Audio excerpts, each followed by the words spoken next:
Hi, my name is Deepan Patel, Industry Manager for Building Technology.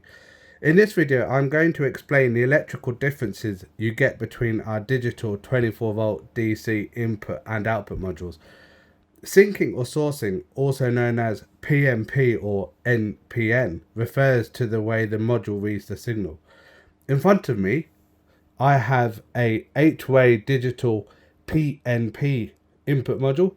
This means the input signal needs to be positive 24 volts DC for the module to read the signal and respond that the input has been activated. Here I have a cable that is connected that is giving out a positive 24 volts DC. What I simply do is I make a connection on the first digital input channel, and like you see, the first LED is lit, showing that that input has now activated for the module. And likewise, if I was to go to the second input, that will also activate. Third one, and then fourth one, and like so.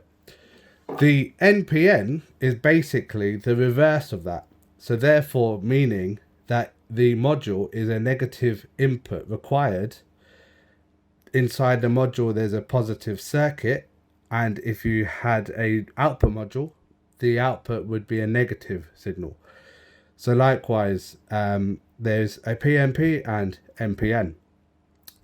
If you found this video interesting, please feel free to share and like the video. And if you have any further questions about any of our modules or our ILC 2050 BI controller, please feel free to contact us. Thank you for watching.